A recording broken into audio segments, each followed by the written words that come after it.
Doctors, nurses और सभी लोग उसके आसपास उसे घेर कर खड़े थे और उससे बार बार एक ही सवाल पूछ रहे थे कि क्या तुम्हें इस वक्त दर्द हो रहा है।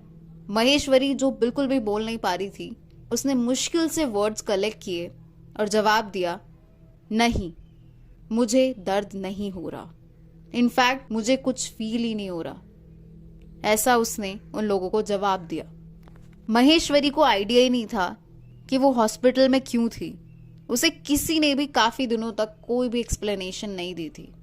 वो बार बार बेहोश हो रही थी और बार बार कॉन्शियसनेस में आ रही थी।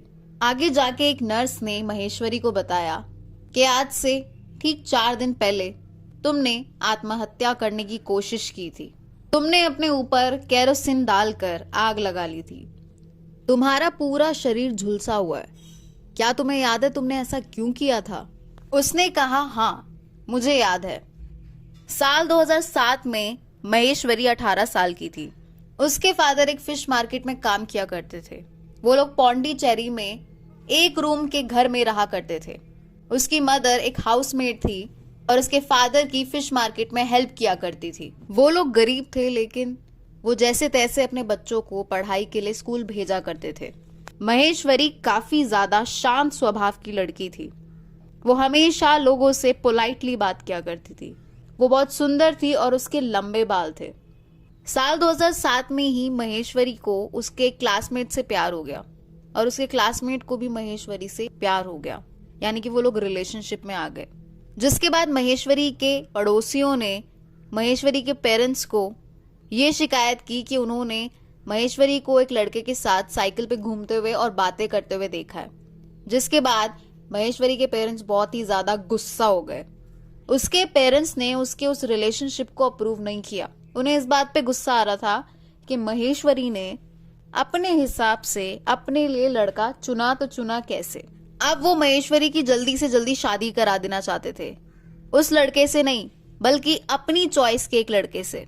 इस मैटर में सोसाइटी के बहुत सारे लोग इन्वॉल्व हो गए क्योंकि उनकी कम्युनिटी बहुत छोटी सी थी, इसीलिए हर कोई इन्वॉल्व हुआ महेश्वरी के लाइफ डिसीजन में।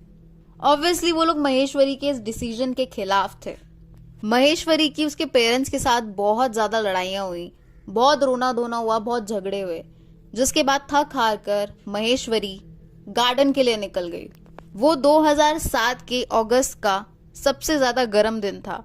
वो अकेली ही चली गई थी। उसने एक लाल साड़ी पहनी हुई थी और उसके हाथ में 2 चीजें थी, केरोसिन और एक माचिस।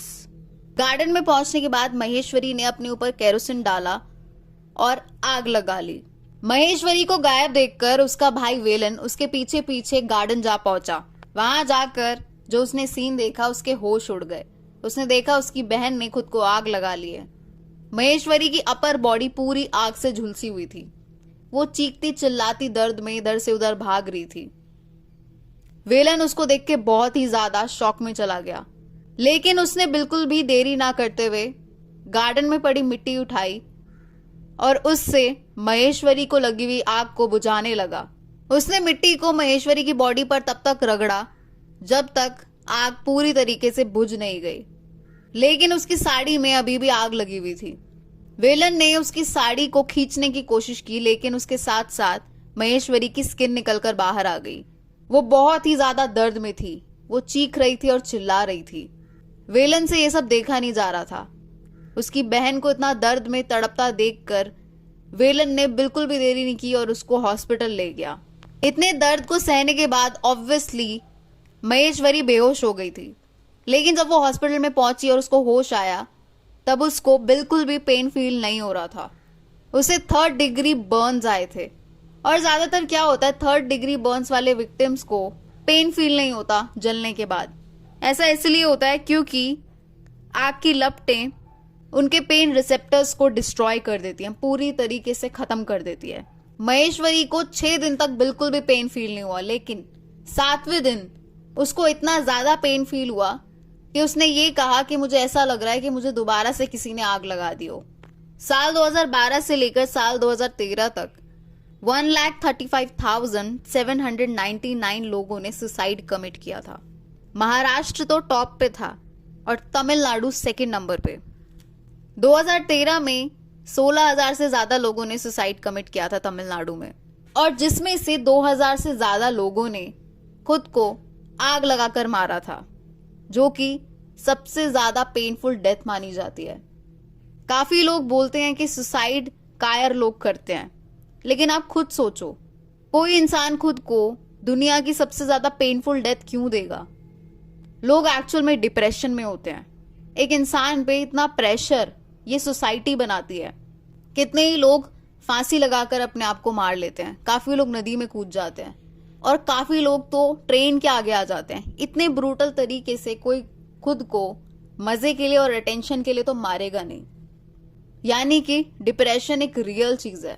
मेंटल इलनेसेस रियल होती हैं, वो हमें दिखाई नहीं देती, तो इसीलिए लोग उन्हें रियल नहीं मानते।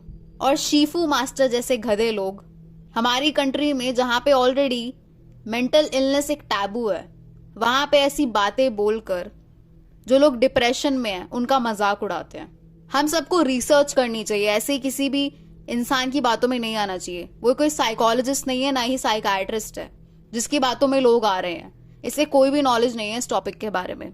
ये तो मैंने आपको तमिलनाडु की स्टोरी सुनाई थी। सोचो ऑल ओवर इंडिया कितने स्टेट्स में कितने ही लोग सुसाइड करते होंगे, कितने ही लोग डिप्रेशन से लड़ रहे होंगे, कितने ही लोग कौन सी मेंटल इलनेस से लड़ रहे होंगे।